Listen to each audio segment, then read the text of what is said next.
안녕하세요, 여러분. 오늘도 건강한 하루 보내고 계신가요? 혹시 어젯밤에도 잠을 제대로 못 주무셨나요? 침대에 누워서 천장만 바라보다가 시계를 보니 벌써 새벽 1시, 2시, 3시가 되어 있는 그런 경험 정말 많으시죠? 눈은 감았는데 머릿속에서는 온갖 생각들이 꼬리에 꼬리를 물고 이어집니다. 내일 할 일, 지난주에 있었던 일, 자녀 걱정, 경제적인 고민, 건강에 대한 불안감. 이런 생각들이 마치 영화 필름처럼 계속 돌아가면서 잠을 방해합니다. 그러다가 어느새 잠이 들었나 싶으면 알람 소리에 깨어나는 아침. 몸은 청은망은 무겁고 머리는 쇠망치로 맞은 것처럼 지끈거립니다. 거울을 보니 눈 밑에는 다크서클이 짙게 드리워져 있고 얼굴은 푸석푸석합니다. 이런 상태로 하루를 시작하려니 앞이 막막합니다. 아침 식사를 준비하면서도 손에 힘이 없고 집안일을 하려고 해도 의욕이 나지 않습니다. 출근길 지하철이나 버스 안에서는 꾸벅꾸벅 졸고 회사에 도착해서도 정신이 멍합니다. 여러분께 정말 중요한 이야기를 하나 하겠습니다. 이것은 단순히 불편한 정도가 아닙니다. 불면증은 우리 몸 전체의 건강을 위협하고 삶의 질을 근본적으로 무너뜨리는 심각한 건강 신호입니다. 2025년 현재 대한민국 50대 이상 성인 인구 중 무려 37%가 심각한 수면 장애로 고통받고 있다는 통계가 나와 있습니다. 10명 중 거의 4명이 밤마다 잠과의 전쟁을 치르고 있는 겁니다. 더욱 놀라운 것은 이 중 절반 이상이 제대로 된 치료나 관리를 받지 못한 채 그냥 참고 지낸다는 사실입니다. 나이가 들면 원래 잠이 줄어드는 거지. 뭐 이 정도쯤이야. 다들 그렇게 사는 거 아니야. 하면서 대수롭지 않게 넘기는 분들이 너무 많습니다. 특히 우리 한국 문화에서는 고통을 참는 것을 미덕으로 여기는 경향이 있습니다. 자녀들에게 걱정 끼치고 싶지 않고 배우자에게 부담 주고 싶지 않아서 혼자 속으로 사귀는 겁니다. 하지만 여러분, 이것은 절대로 참아야 할 문제가 아닙니다. 불면증을 방치하면 우리 몸은 서서히 무너지기 시작합니다. 면역력이 떨어지고 각종 질병에 노출되며 심혈관 질환의 위험이 급증합니다. 당뇨병, 고혈압, 비만, 우울증, 치매까지 이어질 수 있는 심각한 건강 문제입니다. 오늘 이 영상에서는 여러분이 꼭 알아야 할 5가지 위험, 신호와 즉시 실천할 수 있는 10가지 개선 방법을 매우 자세하게 설명해 드리겠습니다. 또한 실제 환자 사례를 통해 어떻게 불면증을 극복했는지, 어떤 변화를 경험했는지도 함께 나누겠습니다. 영상 끝까지 보시면 여러분만의 맞춤형 수면 체크리스트와 실천 가이드도 드릴 것입니다. 저는 지난 25년간 내과 전문의로 일하면서 1000명이 넘는 환자분들의 수면 문제를 함께 고민하고 해결해 왔습니다. 대학병원 진료실에서, 개인 클리닉에서, 그리고 건강 강연장에서 수많은 분들을 만났습니다. 그분들의 고통을 함께 나누고 회복의 기쁨을 함께 느끼면서 얻은 경험과 지식을 오늘 여러분께 모두 전해드리고자 합니다. 병원 진료실에서는 시간 제약 때문에 충분히 설명드리지 못했던 내용들, 환자분들이 가장 궁금해하시지만 짧은 진료 시간에는 다 다루지 못했던 이야기들을 오늘은 아낌없이 풀어놓겠습니다. 여러분의 가족이 겪고 있는 불안을 조금이라도 덜어드리고 밤마다 찾아오는 고통에서 벗어나 건강한 잠을 되찾을 수 있도록 도와드리고 싶습니다. 제가 몇 년 전 진료실에서 만난 김영희 씨 이야기부터 시작하겠습니다. 김영희 씨는 올해 58세이신 평범한 주부십니다. 서울 노원구에서 남편과 단둘이 살고 계시고 2 자녀는 이미 결혼해서 독립한 상태였습니다. 첫째 아들은 부산에서 회사를 다니고 둘째 딸은 경기도 수원에서 남편과 함께 살고 있었습니다. 김영희 씨는 겉으로 보기에는 아주 건강해 보이는 분이셨습니다.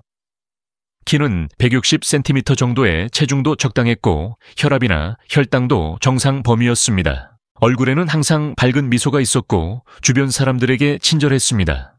동네 사람들은 김영희 씨를 보면 늘 건강하고 행복해 보인다고 말했습니다. 하지만 그 미소 뒤에는 아무도 모르는 고통이 숨어 있었습니다. 6개월 전부터 이상한 증상이 시작되었거든요. 밤 11시쯤 되면 남편과 함께 침실로 들어갑니다. 세수하고 양치하고 잠옷으로 갈아입고 침대에 눕습니다. 불을 끄고 눈을 감습니다. 남편은 옆에서 금방 코를 골기 시작합니다. 하지만 김영희 씨는 잠이 오지 않습니다. 1시간이 지나도 잠이 오지 않습니다. 2시간이 지나도 마찬가지입니다. 천장을 바라보며 이런저런 생각이 꼬리에 꼬리를 물고 이어집니다. 내일 아침 시장에 가서 뭘 사야 하나? 배추는 얼마나 샀더라? 김치는 언제 담가야 하나?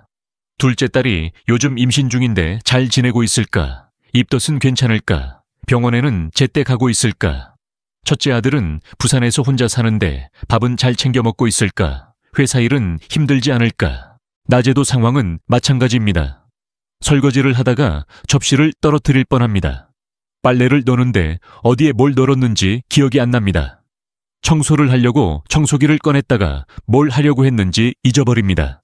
소파에 앉아서 쉬려고 하면 눈물이 납니다. 이유도 없이 그냥 눈물이 흘러내립니다. 오후가 되면 너무 졸려서 소파에 누워버립니다. 30분만 자려고 했는데 2시간을 자버립니다. 깨어나면 오히려 더 피곤하고 머리는 더 무겁습니다. 저녁 때가 되면 약간 정신이 들지만 또 밤이 다가온다는 생각에 불안해집니다. 오늘 밤도 또 못 자면 어떡하지? 이런 걱정이 또 시작됩니다. 이런 일이 며칠, 몇 주, 몇 달 계속되었습니다. 김영희 씨는 점점 무기력해졌습니다. 평소 좋아하던 동네 친구들과의 수다도 귀찮아졌습니다. 일주일에 2번씩 가던 헬스장도 그만뒀습니다. 교회 봉사활동도 빠지기 시작했습니다.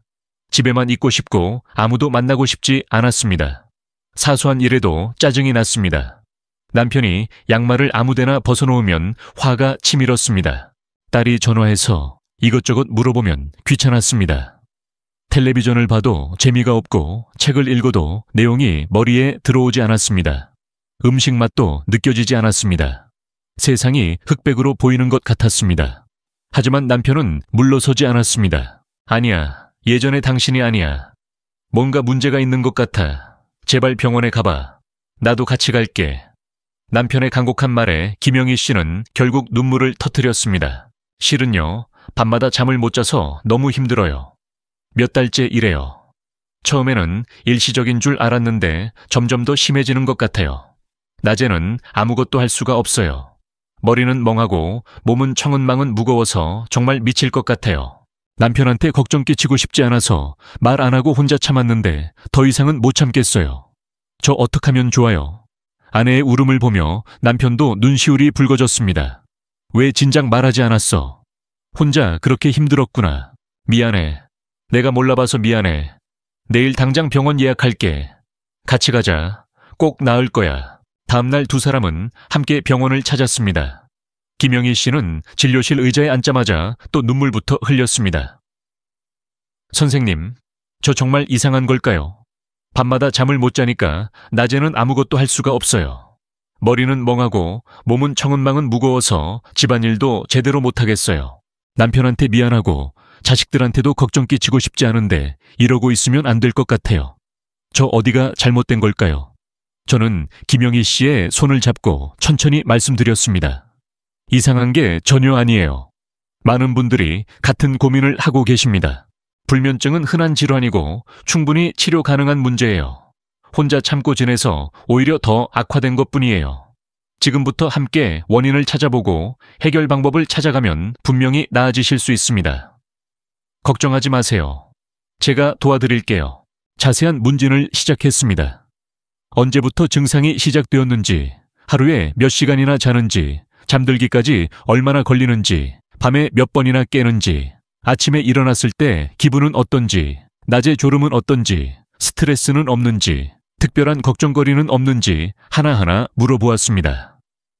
김영희 씨는 6개월 전부터 증상이 시작되었다고 했습니다. 처음에는 일주일에 1~2번 정도 잠을 못 잤는데 점점 빈도가 늘어났습니다. 지금은 거의 매일 밤 잠들기까지 2~3시간이 걸리고 새벽에도 1~2번씩 깹니다. 실제로 자는 시간은 하루에 4~5시간 정도밖에 안 됩니다. 아침에 일어나면 전혀 개운하지 않고 오히려 더 피곤합니다. 낮에는 너무 졸려서 소파에서 낮잠을 자는데 깨면 오히려 더 피곤합니다. 특별한 스트레스는 없다고 했지만 자세히 물어보니 여러 가지 걱정거리가 있었습니다. 둘째 딸이 임신 중이라 걱정이고, 첫째 아들이 부산에서 혼자 사는 게 걱정이고, 남편 건강도 걱정입니다. 자기 자신의 노후도 불안하고 경제적인 부분도 신경 쓰입니다. 신체 검사와 혈액 검사를 실시했습니다. 갑상선 기능, 빈혈, 전해질, 간 기능, 신장 기능 등을 확인했습니다. 다행히 특별한 신체적 질환은 발견되지 않았습니다. 수면 일지를 작성하도록 안내하고 2주 후 다시 방문하기로 했습니다. 2주 후 다시 온 김영희 씨는 수면 일지를 들고 왔습니다. 매일 밤 몇 시에 잠자리에 들었는지, 잠들기까지 얼마나 걸렸는지, 밤에 몇 번 깼는지, 아침에 몇 시에 일어났는지, 낮잠을 잤는지, 카페인은 얼마나 섭취했는지, 운동은 했는지, 스트레스는 어땠는지 등을 상세히 기록했습니다. 일지를 보니 수면 패턴이 매우 불규칙했습니다. 어떤 날은 밤 10시에 눕고 어떤 날은 자정이 넘어서 눕습니다. 주말에는 더 늦게까지 깨어 있습니다. 낮잠도 불규칙하게 자고 있었습니다. 오후 커피를 마시는 날도 있었고 저녁 늦게 과식하는 날도 있었습니다. 운동은 거의 하지 않았습니다. 종합적으로 판단했을 때 김영희 씨는 중등도의 만성불면증으로 진단되었습니다. 갱년기 호르몬 변화와 심리적 스트레스가 복합적으로 작용하여 수면 패턴이 완전히 무너진 상태였습니다. 특히 불면증에 대한 불안감 자체가 또 다른 스트레스가 되어 악순환을 만들고 있었습니다. 무엇보다 혼자 끙끙 앓으면서 문제를 키운 것이 가장 큰 원인이었습니다. 한국 문화에서는 특히 중년 여성들이 자신의 고통을 쉽게 드러내지 않습니다. 가족에게 걱정 끼치고 싶지 않다는 마음, 이 정도는 참을 수 있다는 생각, 나이 들면 원래 그런 거라는 체념이 복합적으로 작용한 겁니다. 치료 계획을 세웠습니다. 약물 치료와 비약물 치료를 병행하기로 했습니다. 우선 단기간 수면제를 처방했습니다. 하지만 약물은 어디까지나 보조수단일 뿐이라고 강조했습니다. 근본적인 해결을 위해서는 생활습관 개선과 인지행동 치료가 필수라고 설명했습니다. 첫째, 규칙적인 수면 시간을 정하기로 했습니다. 매일 밤 11시에 잠자리에 들고 아침 7시에 일어나기로 했습니다. 주말에도 예외 없이 지키기로 약속했습니다. 둘째, 낮잠을 끊기로 했습니다. 아무리 졸려도 참고 저녁까지 버티기로 했습니다. 셋째, 오후 3시 이후에는 카페인을 끊기로 했습니다. 커피, 녹차, 홍차 대신 따뜻한 물이나 보리차를 마시기로 했습니다. 넷째, 저녁 식사는 가볍게 하고 잠들기 3시간 전에는 식사를 마치기로 했습니다. 다섯째, 매일 오후 4시쯤 30분씩 걷기 운동을 하기로 했습니다. 집 근처 공원을 빠른 걸음으로 걷기로 했습니다. 여섯째, 잠들기 1시간 전부터는 스마트폰과 텔레비전을 끄기로 했습니다. 대신 책을 읽거나 명상을 하거나 부드러운 음악을 듣기로 했습니다. 일곱째, 침실 환경을 개선하기로 했습니다. 모든 불빛을 차단하고 암막 커튼을 설치하고 온도를 18도에서 20도로 유지하기로 했습니다. 여덟째, 잠들기 1시간 반 전에 따뜻한 물로 목욕하기로 했습니다. 아홉째, 침대에 누워서 30분 이상 잠이 오지 않으면 일어나서 거실로 나가 책을 읽거나 가벼운 스트레칭을 하기로 했습니다. 졸음이 올 때만 다시 침대로 돌아가기로 했습니다. 열째, 매일 감사일기를 쓰기로 했습니다. 하루 동안 감사했던 일 3가지를 적어보기로 했습니다. 처음 일주일은 정말 힘들었습니다. 약을 먹어도 잠이 잘 오지 않았습니다. 낮에는 너무 졸렸지만 낮잠을 참아야 했습니다. 저녁만 되면 불안해졌습니다. 오늘 밤도 못 자면 어떡하지? 이런 생각이 자꾸 들었습니다. 하지만 포기하지 않았습니다. 남편이 옆에서 계속 격려했습니다. 잘하고 있어. 조금만 더 참아봐. 분명히 나아질 거야. 딸도 전화해서 응원했습니다. 엄마, 힘들어도 조금만 더 해봐요. 엄마가 건강해야 우리도 안심할 수 있어요. 이 주째가 되자 조금씩 변화가 느껴졌습니다. 잠들기까지 걸리는 시간이 조금씩 줄어들었습니다. 처음에는 2시간 걸리던 게 1시간 반, 1시간으로 줄어들었습니다. 밤에 깨는 횟수도 줄었습니다. 아침에 일어났을 때 조금 덜 피곤했습니다. 한 달째가 되자 확실한 개선이 있었습니다. 밤 11시에 누우면 30분에서 40분 안에 잠들 수 있게 되었습니다. 밤에 한 번 정도 깨기는 하지만 다시 잠들 수 있었습니다. 아침 7시에 일어났을 때 몸이 한결 가벼웠습니다. 낮에도 활력이 생겼습니다. 2달째가 되자 수면제 용량을 줄였습니다. 매일 먹던 것을 이틀에 한 번으로 줄였습니다. 그래도 잠을 잘 잤습니다. 낮에는 집안일을 하는 것이 한결 수월해졌습니다. 요리할 때도 집중력이 생기고 청소할 때도 힘이 났습니다. 친구들과의 만남도 다시 시작했습니다. 3달째가 되자 수면제를 완전히 끊었습니다. 약 없이도 밤 11시에 누우면 30분 안에 잠들고 아침까지 푹 잤습니다. 중간에 한번 화장실에 가기는 하지만 금방 다시 잠들었습니다. 아침에 눈을 뜨면 개운했습니다. 거울을 보니 얼굴색도 좋아지고 눈빛도 살아났습니다. 김영희 씨는 환한 미소로 진료실에 들어오셨습니다. 선생님, 정말 감사해요. 요즘 밤에 정말 잘 자요. 11시에 누우면 금방 잠들고 아침까지 푹 자요. 아침에 일어나면 개운하고 낮에도 활력이 넘쳐요. 다시 살 것 같아요. 집안일도 즐겁고 친구들 만나는 것도 재미있어요. 남편도 많이 좋아졌대요. 예전에 당신이 돌아왔다고요. 정말 감사합니다. 남편 박철호 씨도 기뻐했습니다. 선생님, 제 아내가 완전히 달라졌어요. 요즘 집에 오면 늘 웃고 있어요. 밥도 맛있게 하고 이것저것 이야기도 많이 해요. 예전처럼 밝아졌어요. 정말 감사합니다. 저도 덩달아 기분이 좋아졌습니다. 김영희 씨의 이야기는 특별한 사례가 아닙니다. 우리 주변 어디에나 있는 평범한 이야기입니다. 많은 분들이 비슷한 고통을 겪고 계시지만 혼자 참고 지내는 경우가 너무 많습니다. 하지만 불면증은 참아야 할 증상이 아니라 치료하고 개선할 수 있는 질환입니다. 이제 여러분께 불면증의 원인과 우리 몸에서 일어나는 변화에 대해 매우 자세하게 설명드리겠습니다. 왜 밤만 되면 잠이 오지 않는지, 우리 뇌와 몸에서는 도대체 무슨 일이 벌어지고 있는지 의학적인 메커니즘을 쉽게 풀어서 함께 알아보겠습니다. 첫 번째는 멜라토닌 호르몬의 문제입니다. 멜라토닌은 우리 뇌 속 송과체라는 아주 작은 기관에서 분비되는 호르몬입니다. 송과체는 뇌의 정중앙, 양쪽 대뇌 방구 사이에 위치한 솔방울 모양의 작은 내분비 기관입니다. 크기는 쌀알만 하지만 우리 몸의 생체 리듬을 조절하는 아주 중요한 역할을 합니다. 이 멜라토닌이라는 호르몬은 마치 우리 몸의 시계처럼 작동합니다. 낮에는 햇빛을 받으면 분비가 억제되고 밤이 되면 어둠을 감지해서 분비가 증가하는 거죠. 구체적으로 보면 우리 눈의 망막이 빛을 감지합니다. 빛 신호는 시신경을 통해 뇌의 식교차상핵이라는 곳으로 전달됩니다. 식교차상핵은 우리 몸의 생체시계 역할을 하는 곳입니다. 낮에 밝은 빛이 들어오면 식교차상핵은 송과체에게 멜라토닌을 분비하지 말라는 신호를 보냅니다.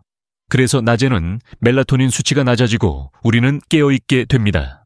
밤이 되어 어두워지면 식교차상핵은 이제 멜라토닌을 분비해도 좋다는 신호를 보냅니다.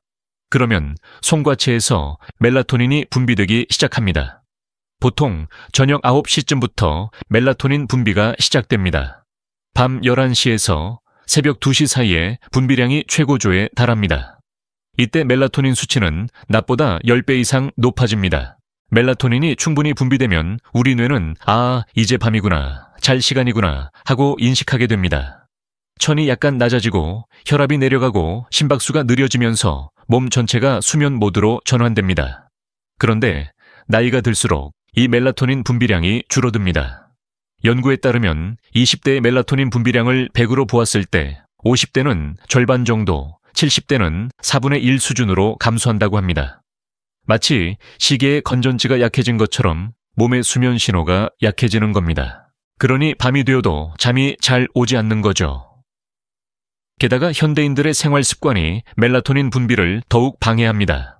밤늦게까지 스마트폰을 보거나 컴퓨터를 하거나 텔레비전을 시청합니다. 이런 전자기기에서 나오는 블루라이트는 파장이 짧고 에너지가 강해서 우리 뇌를 속입니다. 밤인데도 아직 낮이야, 깨어 있어야 해 하고 잘못된 신호를 보내는 거죠. 블루라이트는 망막의 광수용체 세포를 자극해서 식교차상에게 낮이라는 잘못된 정보를 전달합니다. 그러면 송과체는 멜라토닌 분비를 억제하게 됩니다. 실제로 연구에 따르면 자기 전 2시간 동안 스마트폰을 사용하면 멜라토닌 분비가 최대 50%까지 감소한다고 합니다. 그러니 멜라토닌 분비는 더욱 방해받고 잠은 더욱 오지 않게 되는 겁니다. 또한 불규칙한 생활 패턴도 문제입니다. 평일에는 일찍 자고 주말에는 늦게까지 깨어 있으면 생체 시계가 혼란스러워집니다. 매일 다른 시간대로 시차 여행을 하는 것과 같은 효과가 나타나는 거죠. 그러면 송과체도 언제 멜라토닌을 분비해야 할지 헷갈려 합니다. 어제는 11시에 분비했는데 오늘은 새벽 1시에 분비해야 하나? 이런 식으로 리듬이 깨지면서 불면증이 생기는 겁니다. 두 번째는 코르티솔이라는 스트레스 호르몬입니다. 코르티솔은 우리 몸의 부신이라는 기관에서 분비되는 호르몬입니다. 부신은 신장 위쪽에 위치한 작은 내분비 기관으로 좌우에 하나씩 있습니다. 코르티솔은 스트레스에 대응하고 에너지를 공급하며 염증을 조절하는 등 여러 가지 중요한 역할을 합니다. 정상적인 상태에서 코르티솔은 하루 중 일정한 리듬을 가지고 분비됩니다. 이를 일주기 리듬이라고 부릅니다. 새벽 4시쯤부터 분비가 시작되어 아침 8시쯤 최고조에 달합니다. 이렇게 아침에 코르티솔이 높아지면 우리는 눈을 뜨고 활동을 시작할 수 있게 됩니다. 혈당이 올라가고 혈압이 상승하며 심박수가 빨라지면서 몸이 활동 모드로 전환되는 거죠. 그러다가 낮 동안 서서히 감소하여 저녁 8시쯤부터는 아주 낮은 수준을 유지합니다. 밤에 코르티솔이 낮아지면 우리 몸은 이제 휴식해도 된다는 신호를 받습니다. 그래야 멜라토닌이 제대로 작용하고 깊은 잠에 들 수 있는 거죠. 이처럼 코르티솔은 원래 아침에 높았다가 저녁으로 갈수록 낮아져야 정상입니다. 그런데 스트레스가 계속되면 이 코르티솔이 밤에도 높은 상태로 유지됩니다. 직장에서의 압박, 업무 마감 스트레스, 상사나 동료와의 갈등, 경제적인 걱정, 대출 상환 부담, 자녀 교육 문제, 가족 관계의 갈등, 부부 사이의 불화, 건강에 대한 불안, 노후 준비에 대한 걱정, 이런 것들이 쌓이면 우리 몸은 계속 긴장 상태를 유지합니다. 스트레스를 받으면 뇌의 시상하부에서 신호가 나갑니다. 이 신호는 뇌하수체를 자극하고 뇌하수체는 다시 부신을 자극합니다. 그러면 부신에서 코르티솔이 분비됩니다. 원래 이 시스템은 위험한 상황에서 우리 몸을 보호하기 위한 것입니다. 호랑이를 만났을 때 도망가거나 싸울 수 있도록 에너지를 공급하는 거죠. 그런데 현대 사회에서는 호랑이는 없지만 다른 형태의 스트레스가 끊임없이 이어집니다. 그래서 코르티솔이 계속 높은 상태로 유지되는 겁니다. 만성 스트레스 상태가 되면 저녁이 되어도 코르티솔이 충분히 낮아지지 않습니다. 밤에도 몸은 경계 태세를 풀지 않는 거죠. 마치 전쟁터에서 보초를 서는 군인처럼 잠들면 안 돼, 위험해, 깨어 있어야 해 하고 계속 몸에 신호를 보냅니다. 심장은 계속 빠르게 뛰고 혈압은 높게 유지되며 근육은 긴장된 상태를 유지합니다. 그러니 누워도 눈이 말똥말똥하고 이런저런 걱정이 머릿속을 맴도는 겁니다. 또한 높은 코르티솔은 멜라토닌 분비를 직접적으로 억제합니다. 코르티솔과 멜라토닌은 서로 반대 방향으로 작용하는 호르몬입니다. 코르티솔이 높으면 멜라토닌이 낮아지고 멜라토닌이 높으면 코르티솔이 낮아집니다. 그런데 만성 스트레스로 코르티솔이 계속 높으면 멜라토닌이 제대로 분비될 수 없습니다. 두 가지 호르몬 불균형이 동시에 일어나면서 불면증이 더욱 심해지는 겁니다. 세 번째는 세로토닌이라는 신경 전달 물질입니다. 세로토닌은 행복 호르몬이라고도 불립니다.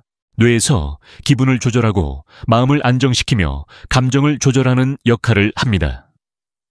세로토닌이 충분하면 기분이 좋고 마음이 평온하며 불안이 줄어듭니다. 반대로 세로토닌이 부족하면 우울해지고 불안해지며 짜증이 나고 충동적이 됩니다. 그런데 세로토닌과 수면은 어떤 관계가 있을까요? 바로 멜라토닌의 원료가 세로토닌이기 때문입니다. 낮 동안 우리 몸에서 만들어진 세로토닌은 밤이 되면 멜라토닌으로 전환됩니다.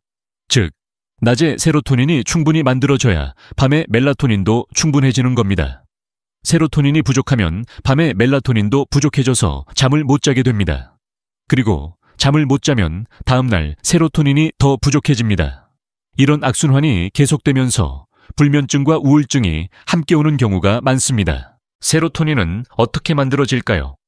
우선 트립토판이라는 아미노산이 필요합니다. 트립토판은 음식을 통해 섭취해야 합니다. 우리 몸에서 스스로 만들 수 없기 때문입니다. 트립토판이 풍부한 음식으로는 바나나, 우유, 치즈, 요거트, 견과류, 달걀, 닭고기, 생선 등이 있습니다. 트립토판이 뇌로 들어가면 세로토닌으로 전환됩니다. 이 과정에는 비타민 B6와 마그네슘이 필요합니다. 또한 햇빛을 쬐는 것도 세로토닌 생성에 매우 중요합니다. 햇빛이 눈의 망막을 자극하면 뇌에서 세로토닌 분비가 증가합니다. 실제로 겨울철에 우울증이 증가하는 이유 중 하나가 일조량 감소로 인한 세로토닌 부족입니다. 운동도 세로토닌 생성을 돕습니다. 특히 걷기, 달리기, 수영 같은 유산소 운동이 효과적입니다. 운동하면 뇌에서 세로토닌과 엔도르핀이 함께 분비되어 기분이 좋아지고 스트레스가 해소됩니다. 사회적 교류도 중요합니다. 가족, 친구들과 이야기하고 웃고 즐거운 시간을 보내면 세로토닌이 증가합니다.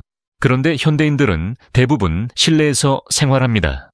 햇빛을 충분히 받지 못하고 운동도 부족하고 사회적 교류도 줄어들었습니다.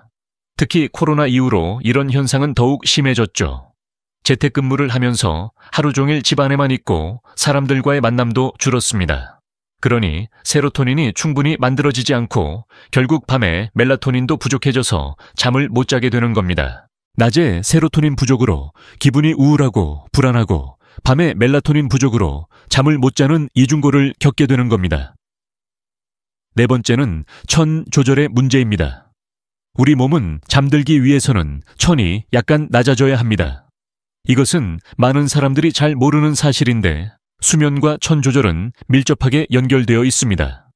보통 잠들기 한두 시간 전부터 우리 몸은 천을 낮추기 시작합니다.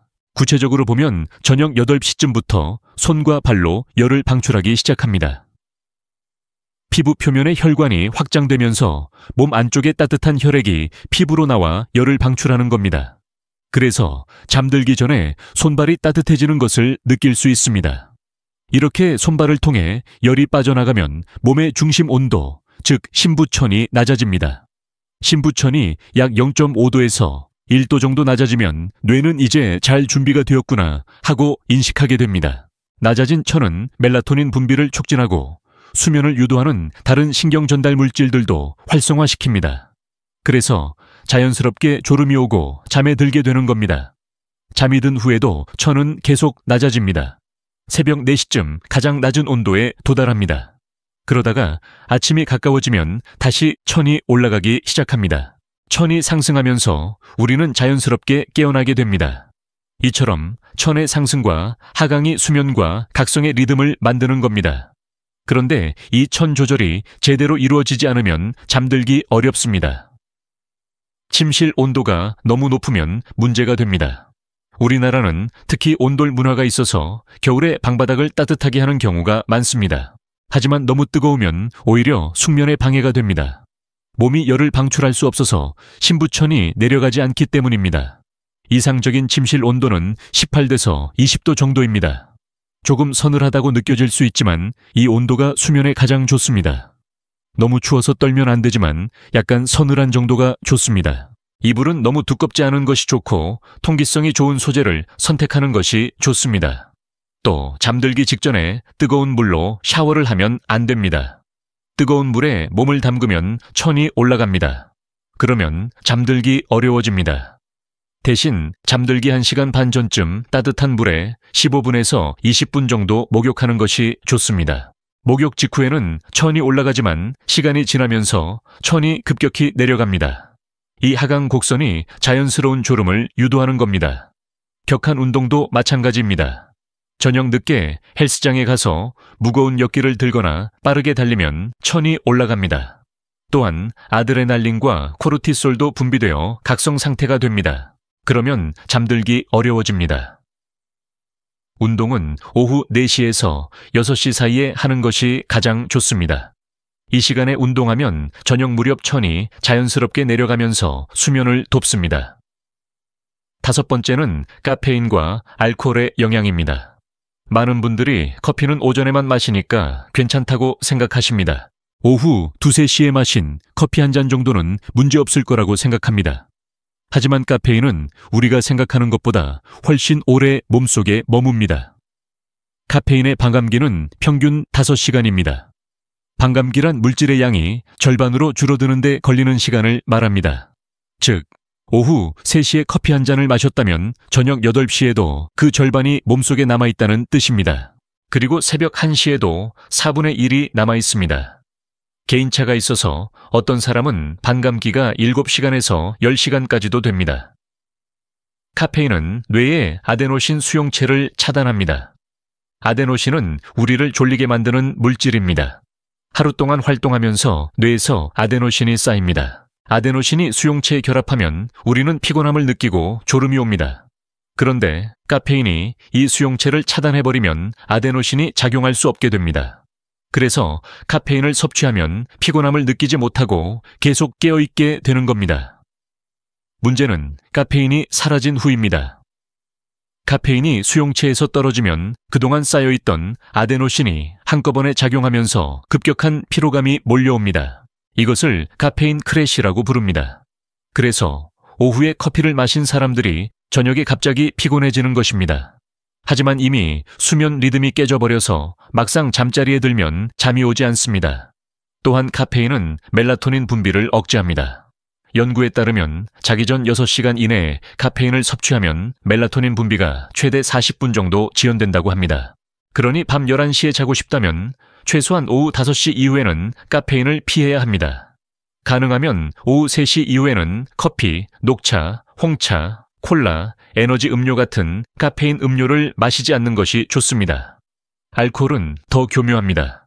많은 사람들이 술을 마시면 잠이 잘 온다고 생각합니다. 실제로 처음에는 그렇습니다. 알코올은 중추신경계를 억제하는 효과가 있어서 졸음을 유발합니다.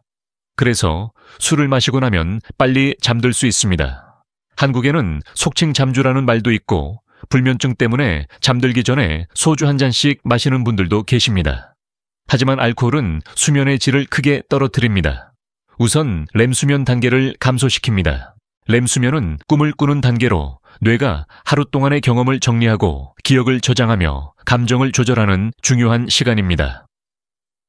알코올이 이 단계를 방해하면 기억력이 떨어지고 감정 조절이